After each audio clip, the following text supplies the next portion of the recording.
was a beautiful day in the fall, and though being in the middle of nowhere, Ohio isn't exactly my ideal setting for an assignment, it could have been worse. Opening my windows, listening to music, and getting a good whiff of country air is a nice contrast to being cooped up in the cities like I'm used to. The sight of brown stalks of corn populating the miles of fields along the road was welcome, as was the cool and clean smell of the air. It's a good thing these jobs don't involve much interaction with people. Unfortunately, some level of interaction is inevitable. On my way to this one, I got a speeding ticket from a cop at some little local department. Though I was in fact speeding, I got the feeling that he also didn't so much like seeing a Fed in his neck of the woods. The local police aren't a fan of us, so I've come to learn. They tend to get suspicious of us, thinking we're up to some top secret mission behind their backs. I guess they would be right. I kept driving down the gravel road until the navigation let me know my destination was coming up on the right. Turning down the radio as I approached, I glanced toward the empty fields and the woods that met them beyond. I then turned into the long dirt driveway leading to our civilian's house and garage. I rolled up and parked with my truck facing the porch. Stepping out, I got another whiff of the fresh country air and looked at the area of operations that lay before me. I was surprised at the amount of land and space that I had at my disposal. Space is good for these jobs. Additionally, I was informed that there weren't any neighbors close enough to worry about. I couldn't have asked for a better setting. After stretching and letting out a light sigh, I decided it was time to get to work. I pulled the keychain out of my pocket and unlocked the front door. It seemed like a nice enough place. It was certainly nothing worth complaining about given the conditions of houses I faced in my previous assignments. I went back outside to my massive government-issued vehicle and opened the trunk. I pulled the first couple of duffel bags worth of equipment out and brought them inside. The kitchen was as good a place as any to set up.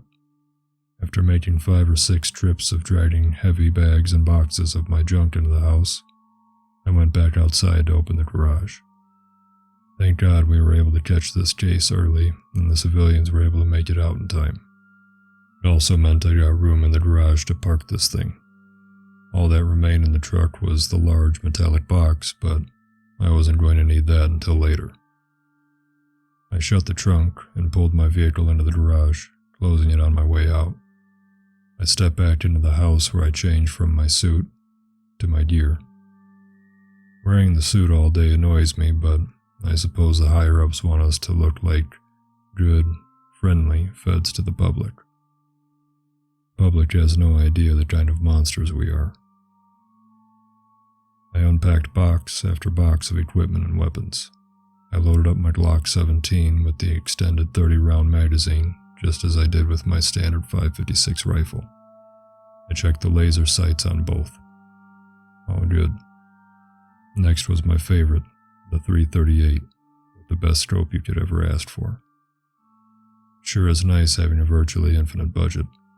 Perks of working for the US federal government, I suppose. Final firearm I brought was my personal .357 Magnum revolver that I kept holstered on my chest. I figure it's never a bad idea to have one more gun, just in case. Maybe I should have brought more on this one. If things got too close, I always had my hunting knife. I sharpened it that morning before heading out. The next few hours consisted of me going into the woods near the house in various places and setting up dozens of my little cameras equipped with motion sensors. They were there to give me an idea of the location of anything that got brave enough to get close to the fields that surrounded the house. I would be able to know about anything that was coming to me. I didn't take too much caution in setting them up. Things never got interesting until nightfall. I returned to the house where I turned on my laptop and assured that all the cameras were connected and working. I could see every single one of them from there, and would know if anything so much as moved. I then got situated on a chair by the kitchen table, where I opened the window and set up my .338 rifle to watch the fields with. I suppose it would be worth mentioning why I'm out here, setting up fancy equipment in the woods and loading up an arsenal of guns while I'm alone in a farmhouse that isn't mine. Let's back it up. March 1st, 2017, 3:33 a.m., Iowa. Dispatch gets a call from a local farmer. He claims to be looking at a figure standing still at the edge of his tree line on his property. The description given by the farmer was that of a man of average stature and build, clothed in a loose black or gray shirt and trousers and a large brimmed hat. Farmer tells dispatch that he had awoken abruptly roughly an hour earlier, unspecified as to why. He spotted the figure outside of his kitchen window soon after. The figure had been standing near the edge of a row of trees. It was facing the house and hadn't moved a muscle since the farmer noticed him. The farmer quickly retrieved his rifle and walked out onto his lawn, proceeding to brandish his firearm and tell the trespasser that this property was his and to leave immediately. The farmer, seeing that the man remained unthreatened by his warning and display of a firearm, retreated back into his home to retrieve his phone and call 911 as he continued to watch the figure from his porch. During this call, the farmer's voice was noticeably nervous and frightened. The desperate tone and quivering speech continued to worsen as he went on explaining the situation to dispatch. Dispatch instructed the farmer to remain where he stood and not to approach the trespasser. Dispatch reassured the farmer that the police were on their way. A few quiet and uneventful minutes passed. Then, without warning, the farmer let out a horrified scream through the phone.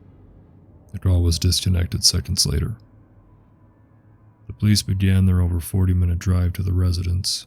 Halfway to their arrival, multiple new calls were coming into dispatch from the farmer's neighbors. They reported seeing a large stack of smoke coming from the farmer's home, and the closest reported seeing the house on fire. By the time the police arrived, the house had burned to the ground. The fire department arrived shortly after, but oddly enough, the fire had completely subsided. What remained was the charred crumbs of what was once a house. The firefighters that arrived on site were bewildered by how quickly the fire must have burned the house. There was no explanation they could fathom. The police searched the nearby fields and woods for the farmer and alleged trespasser to no avail. However, their search was quickly called back upon the findings of the firefighters in the house. The man's charred bones were found beneath the rubble, but not as they should have been. It became clear, after further investigation, that the man's limbs were ripped from his body before it was incinerated at an impossible speed. 4 .308 bullet casings were found where the porch of the house used to be. The rifle was found just outside of the house, unscathed despite its proximity to such a violent fire. Forensics confirmed that the rifle had fired these casings, but the bullets themselves were never found. That was the first, but far from the last. October 28th, 2017, 11:07 p.m., Montana. Dispatch gets a call from a rancher who spotted a woman in an old-fashioned black and white dress and wearing a linen cap. The rancher claimed the woman was standing amongst his cattle and not moving. The rancher expressed no panic or concern for his own safety over the phone, but rather a concern for the woman in the field. The rancher also noted that his cattle kept their distance around the woman. An ambulance arrived at 11:29. Paramedics found no trace of the alleged woman. They walked to the entrance of the rancher's house and discovered his door to be unlocked and open. After calling for the rancher and getting no response, they stepped inside to be greeted by the corpse of the rancher, hanging from a noose in his stairwell. The man had no history of mental illness, and none of his relatives or acquaintances had any reason to believe he was suicidal.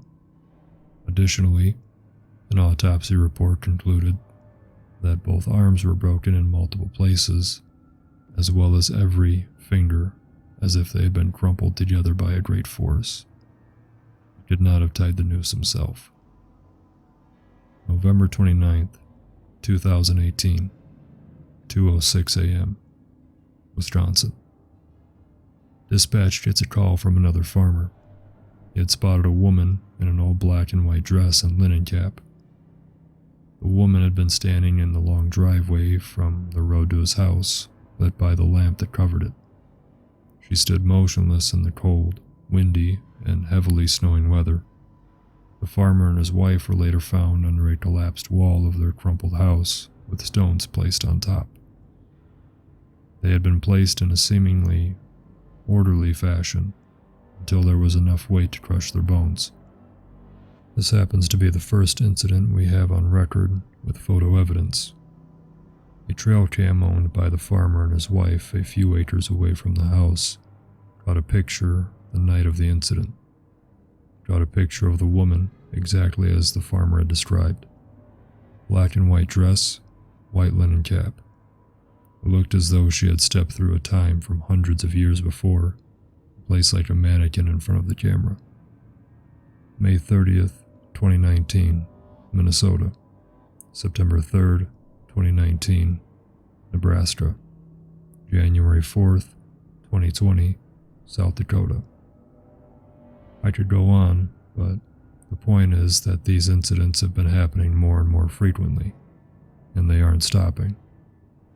We do know what they are, or at least what they're supposed to represent to us. Every single one of these people lived in North America during the witch trials.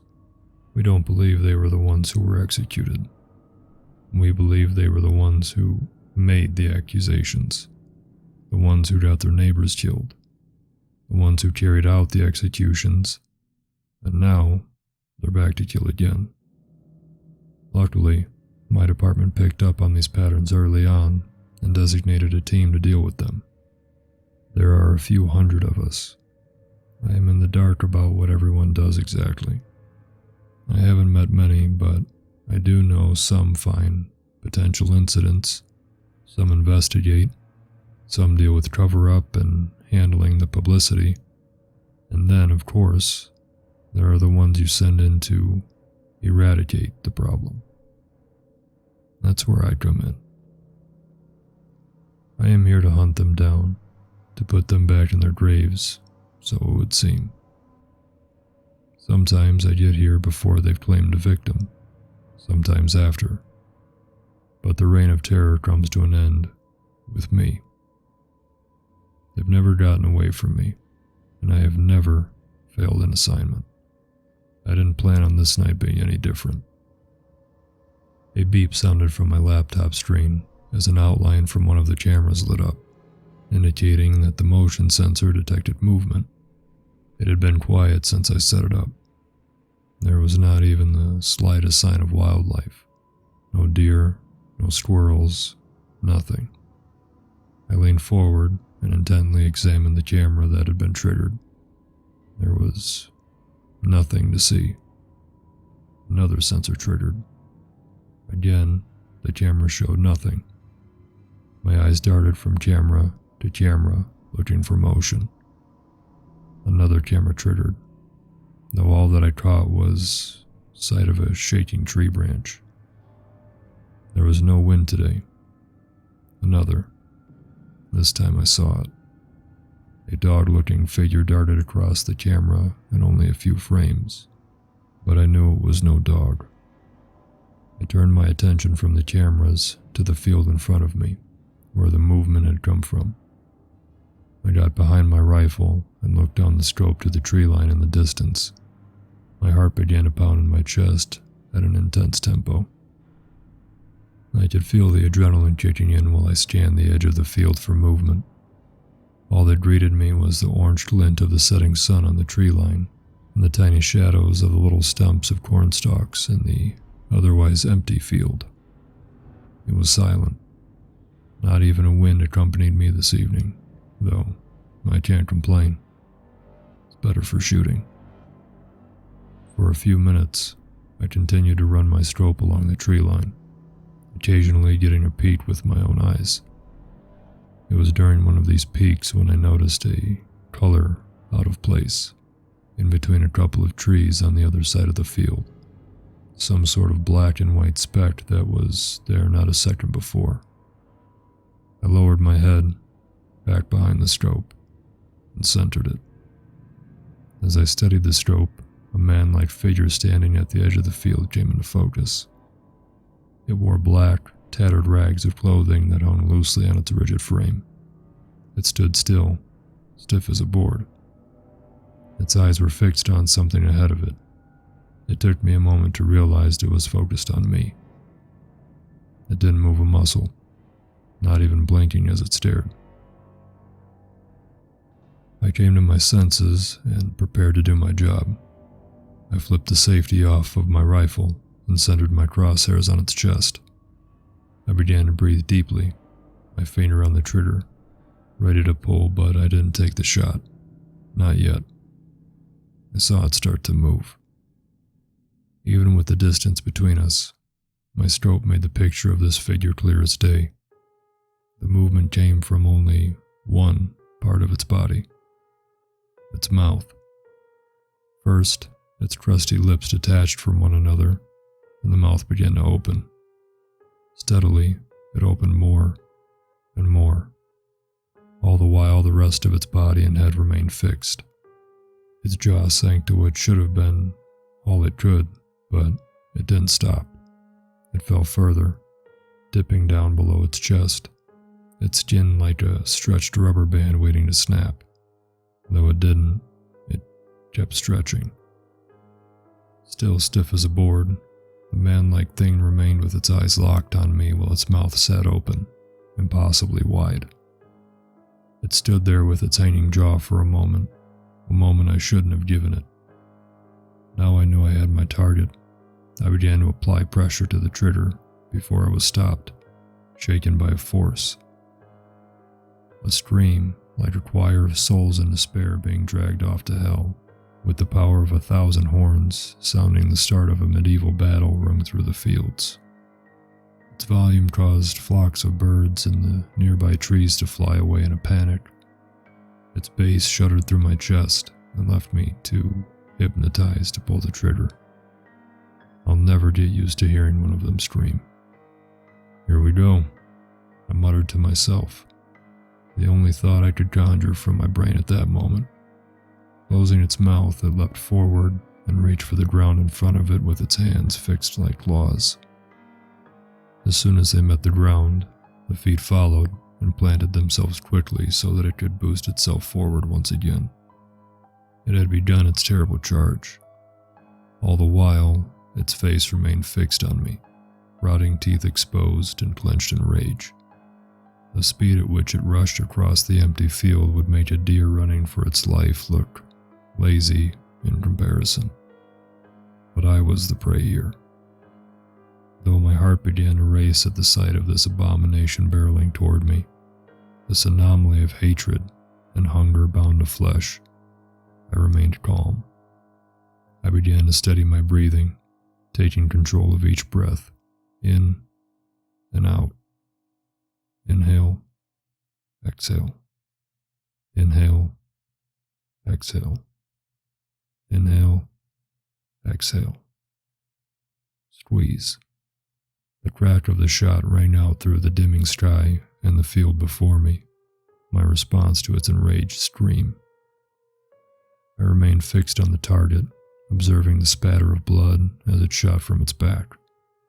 It began to scream again, this time rapidly and desperate in tone. I quickly moved the bolt and chambered the next round, accompanied by the soft ring of the brass bouncing on the floorboards under my chair. Although I managed to land a clean shot to the chest, it didn't do much. It kept running, kept on at its same speed. Though now, it changed its direction and was running adjacent to my position in the house. It was trying to flank me. It wanted to find a way around my line of sight. I couldn't let it. Again, I took control of my breathing. Slowly, I drifted my rifle on the bipod until the creature came back into view. Its limbs pounded at the ground with speed and power as it propelled itself across the field. I'll never get used to seeing one run either. Starting behind it, I continued to move the scope, just fast enough to begin gaining on him, just fast enough to let the crosshairs catch up. Inhale, exhale. The crosshairs slowly began to overtake it. Inhale, exhale. Squeeze. I chambered the next round quickly. This shot brought him to the ground, but it didn't keep him there. After a short tumble, it rose and began to run again, this time back towards the woods it came from. Inhale, exhale. Squeeze. The third shot grazed its back. Frustrated, I chambered another round and took aim, but it was far too late. Before I could even begin to line up my fourth shot, it had taken one final leap from the field, back into the tree line it came from. I let out a sigh and hung my head in disappointment. I knew what I had to do next, but I sure as hell didn't want to. The last flicker of sunlight shone through the open window and lit my .338 rifle as I reloaded the magazine. I sat and stared blankly at the screen in front of me, hoping a camera would pick up some sort of movement that could clue me into wherever it ran off to. Knowing my luck, I shouldn't have expected it to. After coming to terms with reality, I stood up and grabbed my .556, slinging it around my body and letting it hang in front of me. I aimed it down, looking through its sight and testing its laser again before checking the chamber. Good to go. Next, I adjusted the night vision set to my head before picking up my .338 and heading for the door. As I stepped outside, I let out another sigh. This one of stress. Hunting these things at night, on their own turf, is never as fun, nor as easy, as finishing them quickly from a distance. But what choice did I have? I just wanted to get it over with. I flipped down my goggles and switched them on, illuminating the dark field in green and white. I began my long walk across. It took me longer than expected. The speed of that monstrosity caused me to underestimate the size of the field. Each step I took was slow and quiet. I didn't want the crunch of my feet meeting the dirt and remnants of corn stalks to disturb my hearing. If that thing made a noise, I needed to hear it. If only I could have quieted my incessant, heavy, nervous breathing too. I was not even halfway to the tree line when I reached the first pool of blood, where I had shot it for the second time, and it decided to retreat. Bits of flesh were scattered about the ground, but I didn't care to stop and look.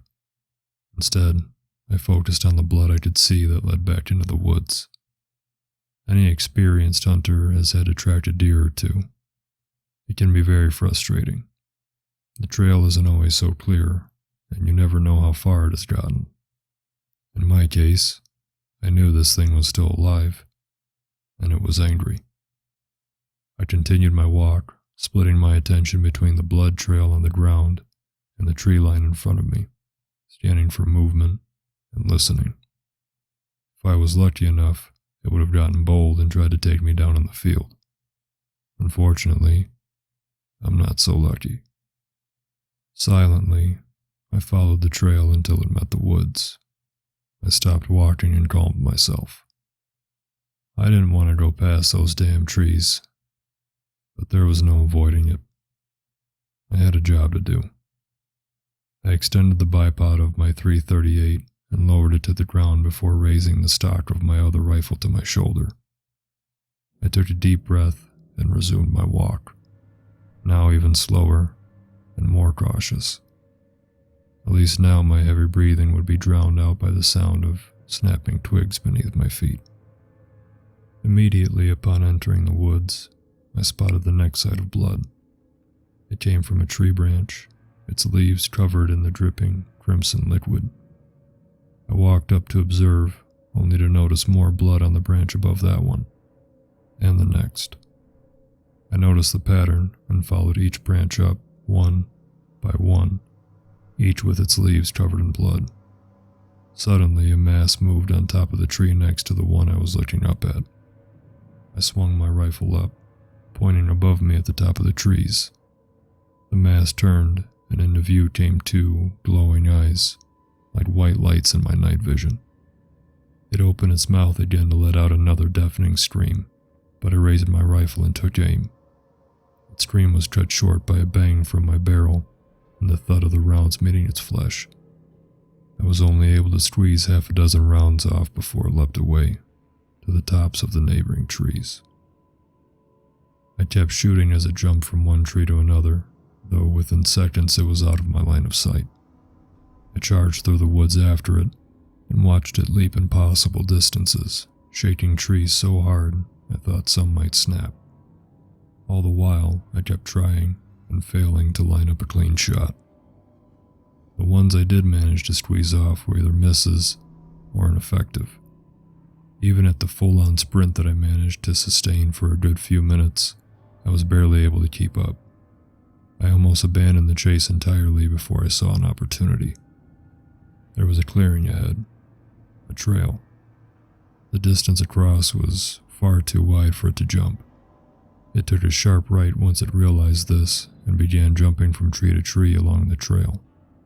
I rushed into the opening before kneeling to line up a shot. I followed it with my sights, tracking the timing of each leap and letting it land and leap once more before it settled on a new tree. I shot off 2 more rounds as it braced to leap again. They were perfectly placed and its body tumbled in the air and crashed violently to the ground. Having lined up my sight, I squeezed the trigger again to hear the absence of a gunshot, replaced by the click of the firing pin in an empty chamber. I screamed curses at myself as I quickly exchanged magazines. By the time I looked up, the body was already gone. I got to my feet and continued down the trail at a jog-like pace with my rifle at the ready. I was beginning to get frustrated more than anything. I've put dozens of these things in the ground before. I don't understand why I was having such a hard time with this one. As I approached a curve in the trail, I slowed my pace and brought the stock of my rifle back to my shoulder. I approached the curve from the outside of the trail, trying to get a clear view of what was beyond when my head violently snapped to the left. My vision went suddenly dark, and it took me a few moments to realize that I wasn't dead, nor was I unconscious. Something hit my night vision goggles and knocked them clear off my head, breaking the mount they sat on. My eyes were only beginning to adapt to the dark when another object came flying towards my head, narrowly missing as it whistled forcefully past my ear. It was a rock, around the size of a football. I couldn't help but glance behind me in astonishment at the object that had nearly decapitated me before turning my attention back to what threw it. Sure enough, there it was, standing behind the trees at the corner of the path. I let my anger take control and began to fire rapidly at its torso. My disregard for accuracy hardly mattered at this range. Regrettably, it meant I was now closer than I would have liked, and it began to charge. I landed shot after shot. Blood spurted from its back and painted the tree branches and leaves that it passed as it barreled toward me. Again, my magazine went empty.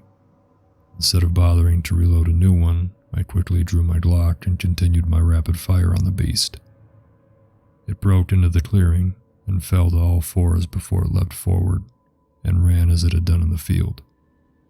It closed the distance between us in seconds.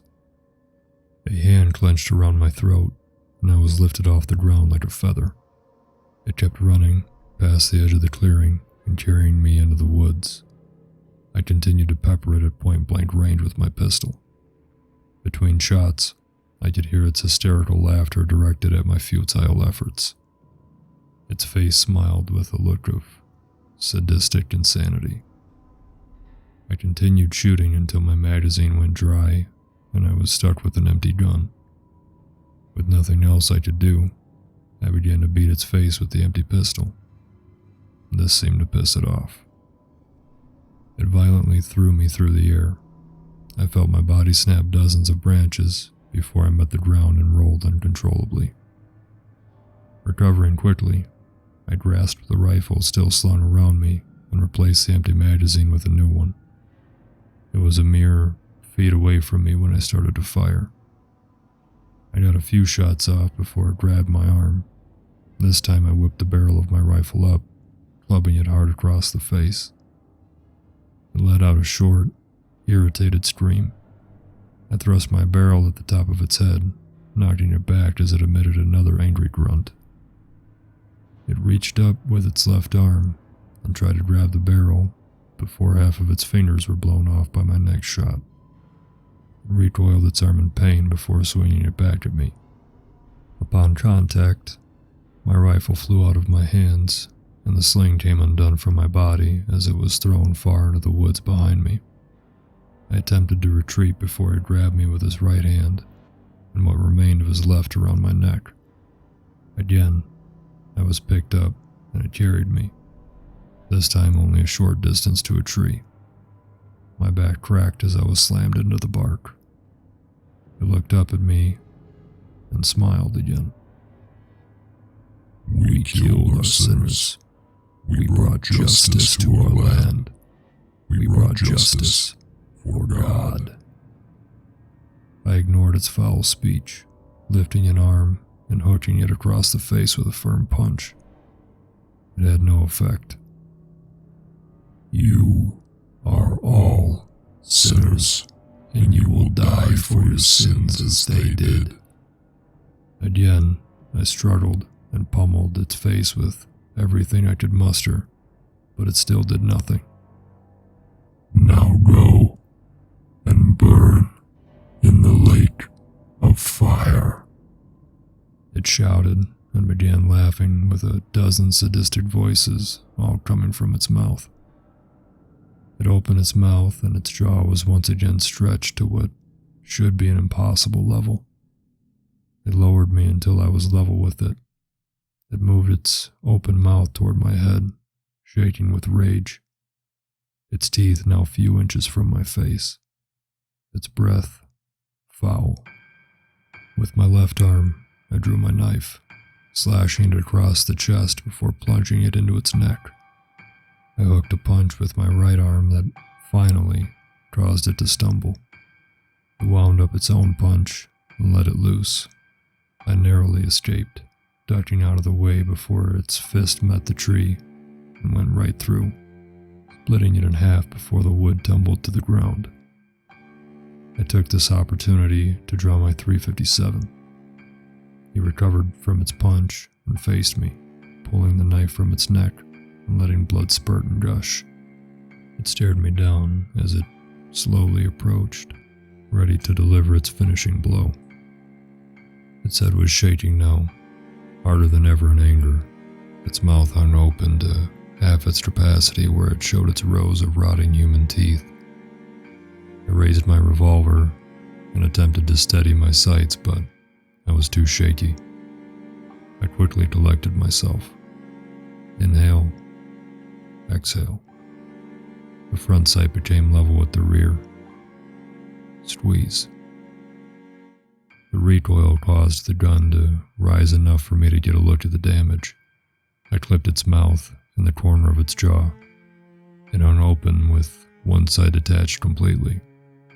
It wailed in pain as it gargled its blood and crumbled to the ground.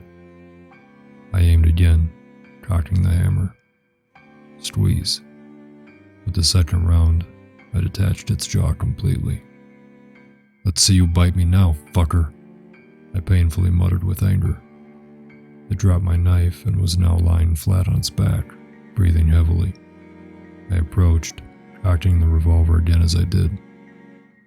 It reached out with its mangled hand, but I kicked it away before placing my barrel to its skull. Squeeze. And then silence. After dragging the body back to the field, I spent the next few hours retrieving my lost and damaged equipment. as well as tediously finding every one of my cameras. I then retrieved my vehicle and drove it to the edge of the field. There was just one more thing to do. I opened my trunk and pulled out the metallic box. I don't understand why they have to make these things so goddamn heavy. I opened it and placed the corpse inside before securing the extremely heavy-duty lock. Next was the hole. It wasn't easy digging after I had been roughed up and tossed around by an undead religious maniac with superhuman strength. But at least this was the last thing I had to do. I finished digging the hole, placed the metal casket inside, and covered it up. From there, I collected my equipment, packed it up, and took off. Supposedly, there's a cleanup crew that comes in after we're done with these missions and destroys any bizarre evidence. I suspect they take the body as well. Where do they take it? What do they do with it? I have no clue, but I've been strictly reminded to not ask questions on the matter and to just stick to doing my job. Still, I always find myself wondering. What I have even more questions about is why these things exist in the first place. What the hell is going on? Why them? Why now? Has this been going on for longer than I know? Am I being lied to? What happens next, in the future, if this keeps going on? It's only been getting worse. They've only been popping up more and more frequently. When does it end? Does it end? I have more questions than I do answers, but what I can tell you is that this problem isn't going away anytime soon. It's only going to get worse. There are only going to be more of them, not less. The death toll will only continue to rise. People are going to find out sooner or later. It might as well be now. Maybe we will stop them. Maybe this will all come to an end one day. Or maybe we are the ones who are all going to meet our end. Either way, I'll be there to see it.